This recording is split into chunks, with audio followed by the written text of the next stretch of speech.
नमस्कार दोस्तों, पन्ना competition classes में एक बार फिर से मैं राजेश अग्रवाल आपका बहुत स्वागत करता हूं। लेक्चर नंबर 14 के साथ आज मैं प्रेजेंट हूं आपके सामने। इसके पहले लेक्चर नंबर 13 में हम चौथे पार्ट में प्लानिंग का चौथा पार्ट जो था, अर्थात मैनेजमेंट का पहला फंक्शन प्लानिंग जो है वो चौथे पार्ट के रूप में प्लानिंग पूरा कंप्लीट कर चुके हैं। अब जो मैनेजमेंट का दूसरा फंक्शन है दैट इज कॉल्ड संगठन या ऑर्गेनाइजेशन या ऑर्गेनाइजिंग बोलते हैं, इसका पार्ट 1 आ रहा है। जिस तरीके से अपन ने प्लानिंग 4 भागों में खत्म किया, इसी तरीके से 4 या 5 भाग में अपन ऑर्गेनाइजिंग या जो मैनेजमेंट का दूसरा फंक्शन ऑर्गेनाइजिंग या संगठन है उसको खत्म करेंगे। लेक्चर पसंद आ रहे हैं तो आप लाइक, सब्सक्राइब और शेयर करिए, बेल आइकन पर जरूर प्रेस करिए और नोट्स के लिए आप हमारे टेलीग्राम चैनल पर लिंक पे जाएं जो नीचे इसी वीडियो में दी गई रही होगी। ठीक है, साथ में आप क्वेश्चंस की प्रैक्टिस अपने लेवल पे करते रहे। अपनी थ्योरी एक अच्छे 60 से 70% लेवल पे थ्योरी पहुंच जाएगी, तब मैं यहाँ पे क्वेश्चन की प्रैक्टिस कराऊंगा। लास्ट ईयर के पेपर्स में आए हुए, व्यापम में आए हुए क्वेश्चंस की प्रैक्टिस कराऊंगा। बात करते हैं मैनेजमेंट के दूसरे फंक्शन ऑर्गेनाइजिंग से। इसमें जो पार्ट 1 है इसमें हम 5 चीजें कवर करेंगे। परिभाषाएं, संगठन की परिभाषाएं, संगठन की विचारधाराएं, संगठन की प्रकृति, संगठन के सिद्धांत और संगठन के महत्व। सबसे पहले संगठन क्या है थोड़ा सा बात कर लेते हैं। संगठन का कार्य क्या है? तो संगठन जो है वो प्रबंध का दूसरा कार्य है। पहला जो है प्रबंध का कार्य, फंक्शंस ऑफ मैनेजमेंट, पहला था प्लानिंग या नियोजन। संगठन क्या है? जिसमें नियोजित कार्य को करने के लिए विभिन्न स्तरों पर अधिकारों तथा उत्तरदायित्व के आधार पर मानवीय प्रयासों या मानव संसाधन को रखा जाता है। संगठन या संस्था के अलग अलग स्तरों पर कार्य करने के बावजूद भी सभी व्यक्ति टीम भावना से लक्ष्य प्राप्ति की ओर अग्रसर होते हैं। अर्थात संस्था के अलग अलग स्तर पर कई सारे लोग या अलग अलग योग्यता वाले काम करते हैं, लेकिन सभी व्यक्ति टीम भावना से कार्य करते हैं और लक्ष्य प्राप्ति की ओर अग्रसर होते हैं। यही संगठन कहलाता है। इसी को बोलते हैं संगठन में शक्ति होना। ठीक है, सभी व्यक्ति टीम भावना से लक्ष्य प्राप्ति की ओर अग्रसर होते हैं। इसके बाद बात करेंगे परिभाषाओं की। संगठन की परिभाषाएं आपको एग्जाम में इस लिहाज से याद करनी है कि आपको कुछ लाइंस दे दी जाएंगी और पूछेगी कि संबंधित परिभाषा किस वैज्ञानिक की है। तो पहली परिभाषा है थियो हैमन की। थियो हैमन क्या कहते हैं कि संगठन किसी कंपनी या संस्था के द्वारा कौन कौन से कार्य किस के द्वारा किए जाएंगे तथा उन्हें क्या अधिकार रहेंगे को परिभाषित करता है। संगठन क्या है? किसी कंपनी या संस्था के द्वारा कौन कौन से कार्य किस के द्वारा किए जाएंगे तथा उन्हें क्या क्या अधिकार रहेंगे, इसको परिभाषित करता है। ये थियो हैमन बोलते हैं। उर्विक कहते हैं कि संगठन किसी नियोजन के अंतर्गत क्रियाओं का विभाजन है तथा उन्हें निष्पादित करने हेतु व्यक्तियों को समूहों में व्यवस्थित करना है। ये कहते हैं उर्विक। हैने क्या कहते हैं? कुछ सामान्य उद्देश्यों को पूरा करने के लिए विशिष्ट अंगों का समन्वित समायोजन संगठन कहलाता है। हैने क्या कहते हैं? कुछ सामान्य उद्देश्यों को पूरा करने के लिए अर्थात नियोजन को पूरा करने के लिए विशिष्ट अंगों का समन्वित समायोजन संगठन कहलाता है। और इसके बाद बात करते हैं मैकफार्लैंड की। मैकफार्लैंड कहते हैं एक समान योग्यता वाले समान व्यक्तियों के समूह जो लक्ष्य प्राप्ति के लिए प्रयासरत हो। एक समान योग्यता वाले समान व्यक्तियों के समूह जो लक्ष्य प्राप्त के लिए अग्रसर हो या प्रयासरत हो संगठन कहलाते हैं। ये मैकफार्लैंड बोलते हैं। इसके बाद अंतिम परिभाषा है लूथर गुलिक साहब की। तो लूथर गुलिक कहते हैं कि संगठन अधिकारों का औपचारिक ढांचा है ना, फॉर्मल स्ट्रक्चर। औपचारिक मतलब फॉर्मल स्ट्रक्चर है। तो संगठन अधिकारों का औपचारिक ढांचा है जिसके द्वारा नियोजित उद्देश्य की पूर्ति हेतु विभिन्न कार्यों को निर्धारित किया जाता है, कार्यों को विभाजित किया जाता है तथा समन्वित किया जाता है या कोऑर्डिनेशन किया जाता है। तो लूथर गुलिक की परिभाषा है कार्यों का निर्धारण, विभाजन और समन्वयन। ठीक है, और औपचारिक ढांचा कीवर्ड रहेगा इसका लूथर गुलिक साहब का। ठीक है, अब संगठन का दूसरा टॉपिक जो है वह है संगठन की विचारधारा या दृष्टिकोण। संगठन की विचारधारा या दृष्टिकोण या आउटलुक क्या है संगठन का, तो इस पे बात करते हैं कि संगठन की जो प्रतिष्ठित विचारधारा है, अपन पढ़ चुके हैं क्लासिकल अप्रोच, क्लासिकल थॉट पढ़ा था अपन ने स्कूल क्लास प्रबंध के सिद्धांतों में। तो इसी को शास्त्रीय दृष्टिकोण हिंदी में बोलेंगे। कार्यों को निष्पादित करने वाले व्यक्तियों के बीच, कार्यों को निष्पादित या कार्यों को पूरा करने वाले व्यक्तियों के बीच संबंधों का ढांचा, जहां संगठन के विभिन्न अंगों में लंबवत तथा समतलीय संबंध होंगे। लंबवत मतलब मैं, मेरा मैनेजर, फिर उसका मैनेजर, ये लंबवत हो गया। और समतलीय मतलब मैं इस डिपार्टमेंट का मैनेजर, मेरे बगल वाले डिपार्टमेंट का अलग मैनेजर, उसके बगल वाले डिपार्टमेंट का अलग मैनेजर, वो समतलीय संबंध या हॉरिजॉन्टल संबंध की स्थापना की जाती है। नियंत्रण का विस्तार जिसको बोलते हैं स्पान ऑफ कंट्रोल, यहां से एक प्रश्न सॉलिड आएगा। स्पान ऑफ कंट्रोल क्या होता है? नियंत्रण का विस्तार करना। तथा लाइन मैनेजमेंट, लाइन मैनेजर और स्टाफ मैनेजर्स, इनके बीच में कॉन्फ्लिक्ट्स क्यों होते हैं, बहुत इंपॉर्टेंट है। लाइन स्टाफ मैनेजर इसी के तहत परिभाषित किए जाते हैं, जो कि क्लासिकल अप्रोच होती है।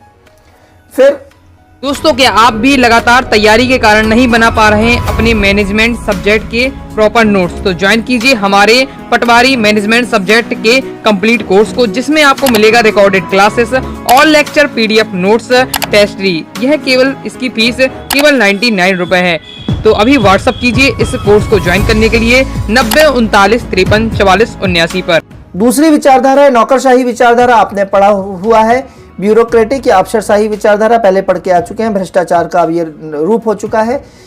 उच्च स्तरीय विशिष्टीकरण पर जोर देता है ये विभाजन। उच्च स्तरीय विशिष्टीकरण मतलब सुपर स्पेशलाइजेशन। कौन आदमी किस काम में बिल्कुल विशिष्ट है, बिल्कुल स्पेशलाइज्ड है, उसका फोर्टे है, उसका गढ़ है, उस पर यह विभाजन आधारित है, नौकरशाही विचारधारा। तीसरा जो विचारधारा है संगठन की, वो है मानवीय संबंध। आप जानते ही हैं मानवीय संबंध में अपन ने हॉथॉर्न इफेक्ट, हॉथॉर्न एक्सपेरिमेंट पढ़े थे, किस तरीके से मानव जो मनुष्य है वो अपने संबंधों की खातिर ओवर टाइम करने से मना कर देते हैं, अधिक सैलरी लेने से मना कर देते हैं। मैनेजमेंट बाय ऑब्जेक्टिव अर्थात नीचे से ऊपर की ओर निर्णय का जाना, समूह में निर्णय लेना, औपचारिक संबंधों पर आधारित है। तो औपचारिक संबंध ये सब ध्यान रखेंगे, ठीक है। फिर प्रणाली विचारधारा। प्रणाली विचारधारा अर्थात सिस्टम अप्रोच अपन बात कर चुके हैं, खुला सिस्टम है कि बंद सिस्टम है। संगठन को प्रणाली विचारधारा क्या है कि ऑर्गेनाइजिंग या संगठन को एक खुली प्रणाली मानता है, ओपन सिस्टम मानता है, वातावरण से अंतःक्रिया करता है। कोई भी संगठन जो है तो वातावरण अर्थात बाजार तथा जो राष्ट्रीय और अंतर्राष्ट्रीय परिप्रेक्ष्य होता है उससे अंतर्क्रिया करता है और उस हिसाब से अपना संगठन बनाता है। फिर पांचवी विचारधारा जो है वो है प्रासंगिकता विचारधारा। प्रासंगिकता विचारधारा या कंटिंजेंसी मैनेजमेंट अपन ने पढ़ा था कि जैसा माथा वैसा तिलक, जैसी स्थितियां हो वैसा आपको प्रबंध करना है, वो कंटिंजेंसी मैनेजमेंट था। यहाँ पे कंटिंजेंसी संगठन है, बंद तथा खुली प्रणाली दोनों का संयोजन होता है इस प्रकार का संगठन, जहां जैसी जरूरत पड़े। अर्थात जहां छुपाना आवश्यक हो तो आपकी ऑर्गेनाइजेशन या आपका संगठन कैसा हो जाता है, बंद प्रणाली हो जाती है, अर्थात कोई भी सूचना ऑफिस की बाहर लीक नहीं होनी चाहिए, तो आपका संगठन कैसा हो जाता है, बंद प्रणाली। अदरवाइज जो कंटिंजेंसी मैनेजमेंट है वो बंद तथा खुली प्रणाली दोनों का संयोजन माना जाता है। ठीक है दोस्तों, लेक्चर पसंद आ रहे हो तो बेल आइकन पर जरूर प्रेस करें और नोट्स के लिए टेलीग्राम चैनल की लिंक पर जाएं। तीसरा टॉपिक जो है वो है संगठन की प्रकृति, नेचर ऑफ ऑर्गेनाइजिंग या ऑर्गेनाइजेशन। तो नेचर ऑफ ऑर्गेनाइजेशन या संगठन की प्रकृति या विशेषताएं भी बोल सकते हैं। तो संगठन की प्रकृति जो होती है वो जटिल संरचना वाली होती है, शीर्ष प्रबंध के अधीन होती है। आप जानते हैं टॉप मैनेजमेंट, मिडिल मैनेजमेंट और लोअर मैनेजमेंट, तो शीर्ष प्रबंध के अधीन होती है। सामंजस्य से चलता है संगठन, सार्वभौमिक होती है, अर्थात हर संस्था में दुनिया भर में किसी न किसी रूप में संगठन या ऑर्गेनाइजिंग या ऑर्गेनाइजेशन विद्यमान रहती है। और व्यक्तियों का औपचारिक समूह होता है, अर्थात इसमें निश्चित नियमों से, निश्चित पदानुक्रम से लोग जो है वो आपस में एक दूसरे से जुड़े होते हैं, तो औपचारिक समूह है। ठीक है, तो संगठन की ये विशेषताएं हैं। नेक्स्ट चौथा टॉपिक जो है आज का संगठन में वो है संगठन के सिद्धांत। संगठन के सिद्धांत क्या कहते हैं कि संगठन जो होना चाहिए वो सरल होना चाहिए, संगठन में सरलता होनी चाहिए, अर्थात संरचना जटिल नहीं होनी चाहिए, संरचना को समझना आसान होना चाहिए, किसके नीचे कौन है, किसके ऊपर कौन है, कौन साथ साथ है, कौन पीयर है, कौन सुपर बॉस है, कौन सबॉर्डिनेट है, ये सारी चीजें। स्पष्टता होनी चाहिए संगठन में, अर्थात संगठन में स्पष्टता मतलब लोगों के कार्यों में स्पष्ट हो कि इस आदमी का कार्य यहां तक है, इस आदमी को यह कार्य करना है, अर्थात लोगों का KRA की रिस्पॉन्सिबिलिटी एरिया, फुल फॉर्म याद रखेंगे, परीक्षा में आ सकता है, की रिस्पॉन्सिबिलिटी एरिया, आदमियों के KRA स्पष्ट हो ताकि एक व्यक्ति दूसरे व्यक्ति के एरिया को अतिक्रमित ना करे, है ना। कोई ये ना कहे कि तुम मुझे समझाओगे कि मेरा काम क्या है, तो ये इस तरीके की लड़ाइयां ना हो, कार्यों में स्पष्टता हो।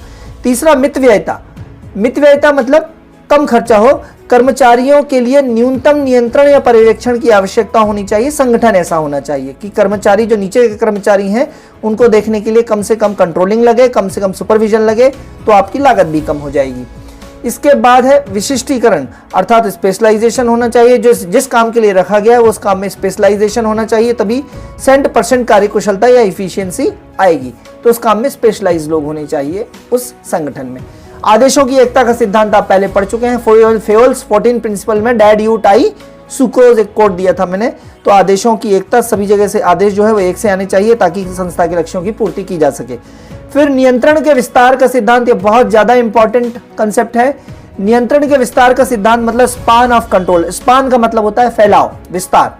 तो स्पान ऑफ कंट्रोल अर्थात कोई भी प्रबंधक या व्यक्ति या मैनेजर अपने अधीनस्थ कितने लोगों का सुपरविजन, पर्यवेक्षण जो है वो कुशलता पूर्वक कर सकता है। जैसे मैं हूं, तो मैं क्लास में पढ़ा रहा हूं आपको, तो क्लास में पढ़ाते पढ़ाते हो सकता है मैं मैक्सिमम 40 बच्चों को एक साथ देख पाऊं, उनके साथ इंटरेक्शन कर पाऊं, 40 से ज्यादा बच्चों को मैं ध्यान नहीं दे पाऊं। इसी तरीके से प्रबंधक के नीचे कितने लोग जो होते हैं जिनसे प्रबंधक जो है वो मैक्सिमम काम कुशलता पूर्वक ले सकता है। This is called span of control. इसमें अपन देखेंगे कि इसकी संख्या क्या होती है, इसके लिए अपन पढ़ेंगे ग्राइकोनस फॉर्मूला। स्पान ऑफ कंट्रोल अलग से टॉपिक पढ़ेंगे डिटेल में। इसके बाद संगठन के सिद्धांतों में लास्ट है निर्णयन। निर्णय मतलब डिसीजन। निर्णय लेने के लिए ऊपर वालों का मुंह ना ताकना पड़े। मतलब कोई जरूरी निर्णय आ गया है, पता चला ऊपर वालों की हाँ ना के लिए नीचे वाले बैठे हैं, तो ऐसा ना होना पड़े। संगठन इस तरीके से स्मूथ होना चाहिए, संगठन में इस तरीके से सरलता होनी चाहिए। तो ये संगठन के सिद्धांत थे। एक बार फिर से मैं आपको बता देता हूं। सरलता, स्पष्टता, मितव्ययिता, विशिष्टीकरण, आदेशों की एकता का सिद्धांत, नियंत्रण के विस्तार का सिद्धांत और निर्णय। ठीक है। लास्ट टॉपिक जो आज का है संगठन में, संगठन के महत्व। संगठन के महत्व जानते हैं आप कि प्रशासकीय कुशलता बढ़ाना, अर्थात ऊपर प्रशासक जो है वो मैक्सिमम प्रोडक्टिविटी लोगों से निकाल सके तो कुशलता बढ़ाना। कर्मचारियों के बीच संघर्ष समाप्त करना, क्योंकि उनका KRA निश्चित होगा, हर व्यक्ति का काम निश्चित होगा, उसके करने का तरीका निश्चित होगा, तो संघर्ष भी समाप्त होंगे। विकास तथा प्रशिक्षण के अवसर प्रदान करता है। यह बहुत इंपॉर्टेंट बात है कि कोई कर्मचारी अच्छा नहीं कर पा रहा है तो उसको डेवलपमेंट दिया जा रहा है, ट्रेनिंग दिया जाता है, तो उसको आगे बढ़ने के चांस मिलते हैं। किसी कर्मचारी को यदि नए विभाग की जिम्मेदारी सौंपी जाती है तो नए विभाग के काम सीखने के लिए उसे ट्रेनिंग दी जाती है। तो ये सब संगठन के महत्व होते हैं। भ्रष्टाचार को रोकना, संगठन में भ्रष्टाचार को भी रोकने के लिए मदद मिलती है। फिर उत्पादकता में वृद्धि होती है, संगठन अच्छा हो तो। रिसर्च एंड डेवलपमेंट को बढ़ावा मिलता है। विविधीकरण होता है, विविध काम मिल जाते हैं एक व्यक्ति को करने, और विशिष्टीकरण भी, स्पेशलाइज्ड आदमी को भी काम करने मिलता है, इन सबको प्रोत्साहन मिलता है। तो ये संगठन के महत्व या लाभ हैं या गुडनेस है।